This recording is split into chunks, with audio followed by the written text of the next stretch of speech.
ಮಲೆನಾಡಿನ ಅಂಚಿನಲ್ಲಿ ಒಂದು ಚಿಕ್ಕ ಹಳ್ಳಿ. ಸಂಜೆ ಆಯಿತು ಅಂದರೆ ಕತ್ತಲೆ ಆವರಿಸುತ್ತದೆ. ಆ ಊರು ಮೌನದ ಹೊದಿಕೆಯಲ್ಲಿ ಮಲಗುತ್ತಿತ್ತು. ಆ ಕತ್ತಲೆ ಎಲ್ಲರಿಗೂ ಸಾಮಾನ್ಯ, ಆದರೆ ನನಗೆ ಮಾತ್ರ ಅದೊಂದು ಹಿತಕರ. ನಾನು ಪದಗಳ ಜೊತೆ ಬದುಕುತ್ತಿದ್ದೆ. ಕಾವ್ಯವೇ ಉಸಿರು. ಆದರೆ ಕೆಲವು ದಿನಗಳಿಂದ ನಾನು ಕವಿತೆ ಬರೆಯುವುದನ್ನು ನಿಲ್ಲಿಸಿಬಿಟ್ಟಿದ್ದೆ. ಎಷ್ಟೇ ಚಂದಿರನ ಬೆಳಕು ಹೊಳೆಯಲಿ, ನನ್ನ ಹಾಳೆ ಖಾಲಿಯಾಗೇ ಉಳಿಯುತ್ತಿತ್ತು. ಒಂದು ರಾತ್ರಿ ಕಡು ಕತ್ತಲೆ ಆವರಿಸಿತ್ತು.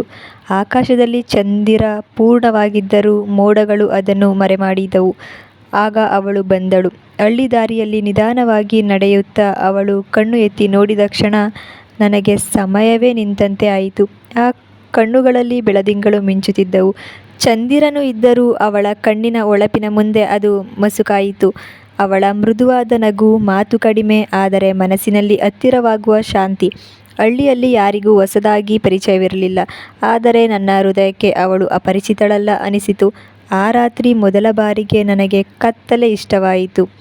ಯಾಕಂದರೆ ಕತ್ತಲೆಯಲ್ಲೇ ಅವಳ ಕಣ್ಣಿನ ಬೆಳಕು ಸ್ಪಷ್ಟವಾಗಿ ಕಾಣಿಸಿತು. ದಿನಗಳು ಸಾಗಿದವು. ಹುಣ್ಣಿಮೆಯ ರಾತ್ರಿ ಮತ್ತೆ ಬಂದಿತು. ಊರವರು ಚಂದಿರನ ಸೌಂದರ್ಯವನ್ನು ಹೊಗಳುತ್ತಿದ್ದರು.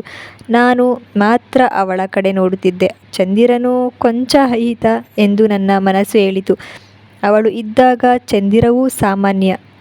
ಒಂದು ದಿನ ಅವಳು ಕೇಳಿದಳು, ನೀನು ಯಾವಾಗಲೂ ಕವಿತೆ ಬರೆಯುತ್ತೀಯಲ್ಲ, ನನ್ನ ಬಗ್ಗೆ ಏನಾದರೂ ಬರೆದೆಯಾ ಅಂತ ಕೇಳಿದಳು. ಅದಕ್ಕೆ ನನಗೆ ನಗು ಬಂತು.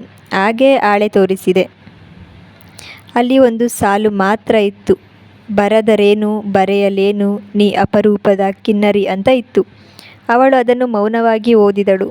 ಅವಳ ಕಣ್ಣಲ್ಲಿ ಮೃದುವಾದ ನೀರಿನ ಹೊಳಪು.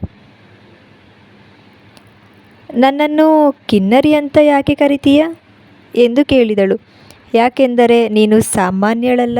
ನಿನ್ನ ಕಣ್ಣುಗಳಲ್ಲಿ ಸಂಗೀತ ಇದೆ, ನಿನ್ನ ಮೌನದಲ್ಲಿ ರಾಗ ಇದೆ. ನೀ ಬಂದಾಗ ನನ್ನ ಕತ್ತಲೆಗೂ ಅರ್ಥ ಸಿಕ್ಕಿತು.